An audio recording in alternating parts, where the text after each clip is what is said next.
¿Qué tal amigos de Platiquemos de Medicina? ¿Cómo están? Bienvenidos. Qué bueno que nos acompañan una vez más. Hoy de nueva cuenta tenemos a la doctora Tatiana Mendoza. Tati, gracias por estar nuevamente con nosotros.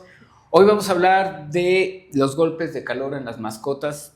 En esta semana al menos de mayo, los principios de mayo, estamos aquí en la península de Yucatán entrando a los calores fuertes. En toda la República Mexicana hay una onda de calor bastante importante.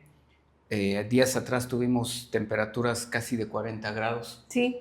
Entonces es muy importante el cuidado que debemos de tener con nuestras mascotas, y hoy en Platiquemos de Medicina pues queremos reiterar el cuidado que debemos de tener con nuestras mascotas por esta temporada. Sí, de hecho, pues apenas está empezando el calor, o sea, no hemos llegado al verano, entonces el cambio climático desgraciadamente está haciendo de las suyas y pues desgraciadamente sí hemos estado teniendo la recurrencia de animales con golpes de calor. De hecho, la otra vez nos tocó una y todavía ni siquiera era primavera, que justo nos trajeron a una, la llevaron a hacer un tipo ejercicio de senderismo y esta perrita, un factor que influyó demasiado pues es que estaba gordita, entonces no toleró ni el ejercicio, pues, ni el exceso de humedad, ni el exceso de calor, que de hecho son como de los principales tres componentes que tenemos: la condición corporal, factores ambientales y en general todo lo que puede estar alrededor del paciente como para que influya en estos golpes de calor. Y sí son bien importantes porque son casos de urgencia que sí o sí se tienen que atender, porque si no, sí llegamos a tener decesos de pacientes. Sí, así es, hay que tener mucho cuidado. Los animalitos muy rápidamente sube su temperatura corporal, hablando básicamente de perros. Y bueno, pues de pronto surgen actividades ahorita de una caminata, o vamos a practicar este senderismo en la naturaleza, y entonces pues vamos con nuestros perros y queremos de pronto correr o caminar 1 kilómetro cuando nunca hacemos nada, y entonces esto se nos complica. Más aún, no tenemos el cuidado, la precaución de llevar agua, de llevar una toalla, ¿no? De ver las condiciones, nos arrancamos a caminar o a correr y después vienen los problemas. Más o menos, en una generalidad, doctora, ¿cuánto tiempo tarda un golpe de calor en detonarse en un animalito? ¿Cuáles serían los primeros síntomas que podríamos observar para ver o saber que se trata de un golpe de calor? Claro, pues los que yo he desgraciadamente atendido de forma presencial me han comentado que alrededor de 15 minutos el paciente ya está presentando problemas de respiración, sobre todo que se ven demasiado fatigados o ya son perros que literal traen, se les dice coloquialmente, la lengua de fuera, que hasta se sienten calientes. Jamás los vamos a sentir sudorosos porque no sudan como nosotros, ¿no? Ellos tienen otras vías de transpiración, como lo son las patitas, las almohadillas. Entonces, de pronto sí, en esta zona se pueden sentir demasiado húmedos por el exceso de la transpiración y se ven muy fatigados. En general, incluso hasta las mucosas se les llegan a ver demasiado rojas, y también en la parte de los ojos se les llegan a ver enrojecidos por pues exceso de la carga también incluso cardíaca, que pues el corazón está a 1000 por hora aventando todo por el todo. Entonces sí, estos son como los principales signos: el agotamiento físico, la falta de aire que llegan a presentar, que incluso... Esto es un jadeo excesivo, sí, del animalito. Ajá, que puede ser entre jadeo, ya cuando son golpes de calor así, pues digamos que ya llevan mucho tiempo en el proceso, pueden llegar a dejar de respirar, incluso se les llega a ver las mucosas cianóticas, azules o moradas. Entonces por eso, o puede ser un jadeo excesivo, o tanto que ya esté entrando en una respiración muy pausada. Ya cuando estamos en ese punto, ahí ya es tal vez incluso complicado retornarlos. Entonces el jadeo excesivo, ahorita vamos a comentarlo, pero verlos fatigados y que incluso ya se postren, así que se abren en 4 patitas completamente y ponen su abdomen sobre el piso, esa es otra señal. Bien, Bueno, el mismo perro se cansa, se siente mal y se deja caer, ¿no? Ya no Sí. quiere hacer ejercicio.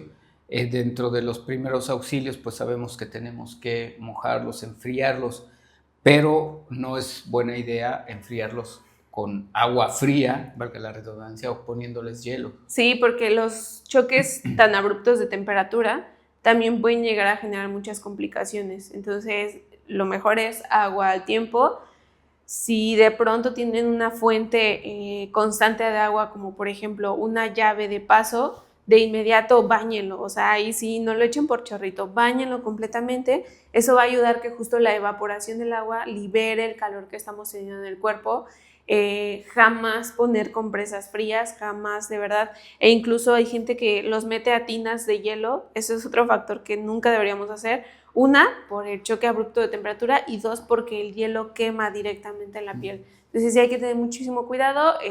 La primera alternativa siempre es bañarlos completamente con agua al tiempo. Ok, perfecto. Y pues sí sería bueno que siempre lleve usted pues su bote con agua para poder ofrecerle al animalito los ejercicios que podamos hacer, las caminatas, pues que preferentemente puedan ser o muy temprano o ya muy noche.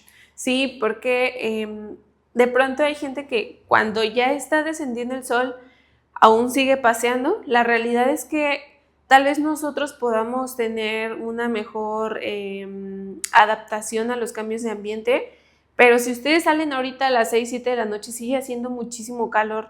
Entonces, la humedad aquí en el estado es demasiada. Eso, la verdad, que sí los puede llegar a propiciar el golpe de calor. Y hemos tenido pacientes que son las 8 de la noche y se están dando golpes de calor, pero precisamente por lo mismo, porque el ambiente sigue siendo demasiado caluroso. Hay quienes incluso ya optan por mantenerlos en aires acondicionados para que pues no estén sometidos a tanto estrés ambiental, porque sí, la verdad ahorita estamos sufriéndolo mucho. Si nosotros lo sentimos así, incluso por la sensación térmica, ellos deben estar todavía duplicando esa molestia. Peor.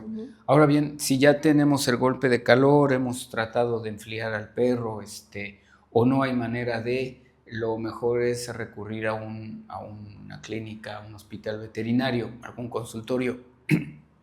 ¿Cuál sería la atención que recibiría al llegar a un centro veterinario? De entrada, entender que son pacientes prioritarios. Una vez que ingresa a la clínica, se les da siempre, ya sea medicación. Lo primero es vías intravenosas para pasar fluidoterapia, y eso también ayuda demasiado a reducir el calor corporal, pero siempre es como con la estabilidad de llegar a una temperatura, pues tal vez no normal, pero sí que empezamos a ver que en rango va bajando, porque volvemos a lo mismo. Dar un golpe abrupto de ese cambio de temperatura puede ser más complicado. Entonces, de entrada, la fluidoterapia siempre va a ser esencial en ese tipo de pacientes. Hay incluso a quienes se les pueden poner 2 catéteres para las vías intravenosas y que se les esté pasando el suero para lograr controlar pues así un golpe muy crítico, porque si no se atiende, la realidad es que sí es demasiado peligroso. Podría hasta fallecer ¿Sí? el animalito. Si fue un golpe de calor muy fuerte, pasado mucho tiempo, ¿pudiera haber secuelas? No precisamente que el animalito fallezca, pero ¿qué secuelas pudiera tener? He tenido pacientes con insuficiencias renales agudas, con problemas digestivos derivado de ello, incluso tal vez como que en forma momentánea, el estado mental puede llegar a cambiar. Es decir, que de pronto se ven como que muy, pues, como que no, exacto, como desubicados, como que no entienden el entorno, pero es precisamente en este cambio general del organismo, empieza a haber varios cambios químicos en el cuerpo, que pues uno de ellos es la parte mental, ¿no? Entonces, de los más comunes es la parte de la insuficiencia, insuficiencia renal aguda. Entonces, sí hay problemas metabólicos asociados, tal vez no estipulados así como tal en literatura, pero la realidad es que pues, las enfermedades no leen libros, ¿no? Entonces sí, al final del día sí hay factores que podemos llegar a descartar solamente para asegurarnos que el paciente esté bien, ¿no? Que en esta evaluación integral no nos vayamos solo con esa idea de que, tuvo golpe de calor, ya lo estabilicé, ya está bien. No, o sea, sí hay que manejar un antes, durante y después del golpe de calor. Bien, ahora también si finalmente decidimos salir, hacer ejercicio, caminar nada más, es importante que podamos llevar agua. También existen ya los electrolitos para los animales. Si bien no es tan fácil de pronto, tan accesible conseguirlos, ¿qué alternativas tendríamos para proporcionarles líquidos a nuestros animalitos? En este caso, lo ideal siempre es que ustedes carguen con su propia botellita. De hecho, ahorita ya hay aditamentos especiales para que tú lo voltees y solito se sirva en una charolita. O sea, eso es siempre lo ideal. Ojo, cuando esté en el proceso de golpe de calor, altamente probable que el perro quiera consumir agua. Aquí la complicación es que si ustedes están dando agua y agua y agua, el perro se va a sobrehidratar o al final del día va a vomitar completamente todo. Entonces, si van a administrar este tipo de electrolitos comerciales para mascotas o agua, tiene que ser en pequeñas cantidades, tal vez espaciadas varias veces, pero no excederse pues en la administración, porque sí también podemos llegar a complicar mucho el cuadro. Perfecto, o sea, dar agua, poca agua, se la termina, lo dejamos descansar un par de minutos y le volvemos a ofrecer agua. Obviamente lo veremos todavía jadeante y todo, pero lo ideal es que pueda ir tomando de poco en poco hasta que sea suficiente y más o menos poderlo estabilizar. También sería bueno pues llevar alguna toalla húmeda de estas de nadador, que siempre se mantienen mojadas, son un poco más frescas, y si usted tiene una manera de llevar una hielera y tenerlo ahí, pues también esto le ayudaría para poderle empapar bien, sí, y de pronto poder enfriar al perro. Esto a manera de que en el momento que usted esté caminando y lo note algo cansado o algo agitado, pues bueno, pueda detenerse, enfriarlo, total no pasa nada, claro, y así evitar pues problemas más graves, ¿no? Sí, de hecho, recientemente vi que en Mérida iba a haber como una reunión de pugs en alguna zona de la ciudad, en donde pues yo lo primero que pensé, dije, ahí van a estar los golpes de calor al por mayor, porque justamente los pacientes braquicéfalos, los chatitos, se predisponen más por esta dificultad de la respiración habitual, ¿no? Entonces, sí hay que tener demasiado cuidado con estos sentidos de saber cuándo es apropiado pasearlo. Y pues nada, al final del día yo creo que la prevención pues siempre es lo mejor. Así es. Así que bueno, pues ahí lo tiene usted. Por supuesto, si requiere mayor información o conocer un poco más, escríbanos aquí a nuestras redes sociales y con todo gusto, pues nuestros médicos veterinarios de Dog Hunter estarán dando atención a sus preguntas. Yo soy Carlos Ayuso, lo espero el próximo martes en más de Platiquemos de Medicina. Gracias. Gracias.